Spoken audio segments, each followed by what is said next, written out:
సస్పిషియస్గా ఒక బండి కొంచెం స్పీడ్గా వెళ్తే దాన్ని మన పోలీస్ పార్టీ వెంబడించి దాన్ని పట్టుకోవడం జరిగింది. ఆ పట్టుకున్న వెహికల్లో ఇద్దరు వ్యక్తుల దగ్గర సుమారుగా 50 జెర్కింగ్ స్టిక్స్ ఒకటి దగ్గర మరియు ఇంకొకటి దగ్గర 6 డెటోనేటర్లు మరియు ఈ కార్టెక్స్ ప్లాస్టిక్ యూజ్ చేసే కార్టెక్స్ వైర్ సీజ్ చేయడం జరిగింది.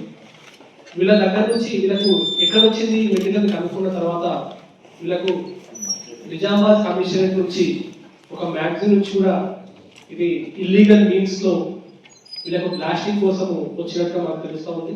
ఆ ఇన్ఫర్మేషన్ తోటి మేము ఫర్దర్గా అక్కడ వెళ్ళి చూస్తే అక్కడ ఒక 3వ వ్యక్తిని కూడా మేము అరెస్ట్ చేయడం జరిగింది. ఆ 3వ వ్యక్తి ఇంటి దగ్గర చెక్ చేస్తే అతని ఇంట్లో ఒక 20 జెర్కింగ్ స్టిక్స్ 4 డెటోనేటర్లు అండ్ కాంటాక్ట్స్ వైర్ కూడా ఉండడం జరిగింది. అతన్ని తీసుకొని మేము ఆ మ్యాగజైన్ దగ్గరికి వెళ్ళి చెక్ చేస్తే ఆ మ్యాగజైన్లో మాకు కొన్ని లాగ్ బుక్స్ దొరికాయి. లాగ్ బుక్స్ కూడా కంప్లీట్ ఇంప్రాపర్ షేప్లో ఉన్నాయి. సో ఎంత మెటీరియల్ ఉంది, ఎంత మెటీరియల్ బయటికి పోయిందో కూడా క్లియర్గా వాళ్ళు కూడా తెలియని పరిస్థితి ఉంది. వాళ్ళు ఎక్కడ కూడా ఎంట్రీ ఎగ్జిట్స్ కానీ అమ్మిన వాళ్ళ డీటెయిల్స్ కానీ తీసుకున్న వాళ్ళ డీటెయిల్స్ కానీ ఎక్కడ లేకపోవడంతో ఆ లాగ్ బుక్స్ కూడా సీజ్ చేయడం జరిగింది.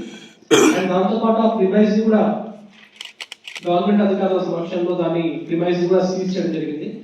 ఆ మ్యాగజైన్ లో సుమారు 5000+ జెర్కింగ్ స్టిక్స్ ఉన్నాయి. బట్ ప్రాపర్ డాక్యుమెంటేషన్ కూడా లేదు. దీని గురించి కోర్టుకి డిపాజిట్ చేసిన తర్వాత పేసోకి దీన్ని వెరిఫై చేయమని చెప్పి మేము రిక్వెస్ట్ చేస్తాము. అండ్ వాళ్ళు దాన్ని వెరిఫై చేస్తాం. దాంట్లో ఎంత వరకు ఇల్లీగల్గా కోడింగ్ చేసినారు, ఎంతవరకు లీగల్గా ఉందనేది పేసో ఇన్స్పెక్షన్ తర్వాతే మనకు తెలుస్తుంది.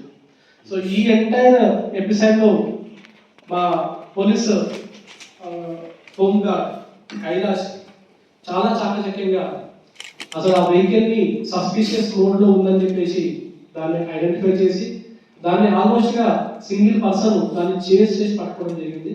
సో హోంగార్డ్ మనతో పాటు ఉన్నప్పుడు ఇప్పుడు మీ అందరి ముందు కూడా దానికి రివార్డ్ ఇస్తాము. పబ్లిక్ కూడా రిక్వెస్ట్ చేస్తా ఉన్నాము. చాలా మంది కూడా ఈ ప్లాస్టిక్ మెటీరియల్ కూడా ఇల్లీగల్ మీన్స్ కానీ స్టోన్ బ్రేకింగ్ కానీ యూజ్ చేయడానికి లేదు. లైసెన్స్ అప్టైన్ చేసుకున్న పర్సన్ ప్రాపర్ ప్రికాషన్స్ తీసుకున్న తర్వాతనే వీటిని ప్లాస్టింగ్ చేయడానికి అవకాశం ఉంటుంది. అండ్ ఈవెన్ ఈ మ్యాగజైన్ నుంచి కూడా ఎవరైనా సరే దాన్ని పర్చేస్ చేయాలనుకుంటే ఒక ప్రాపర్ ప్రొసీజర్ ఉంది. దాంట్లో ఆన్లైన్లో రిక్వెస్ట్ జనరేట్ చేయడం అండ్ అక్కడ నుంచి ప్రతి మూమెంట్ కూడా ఈ ప్లాస్టిక్ మెటీరియల్ ట్రాక్ అవుతుంది పోలీస్ పేసో నుంచి.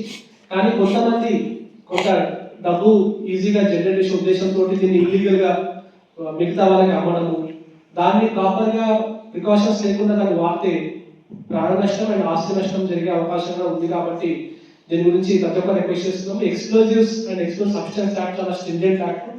ఇందులో చాలా హ్యూజ్ పనిష్మెంట్ ఉంటుంది and it will be taken very seriously. ఒకవేళ ఈ మెటీరియల్ యాంటీ సోషల్ ఎలిమెంట్స్ కానీ వాళ్ళ చేతిలో పడితే చాలా ప్రాణ నష్టం జరిగే అవకాశం కూడా ఉంది. కాబట్టి it will be taken very seriously.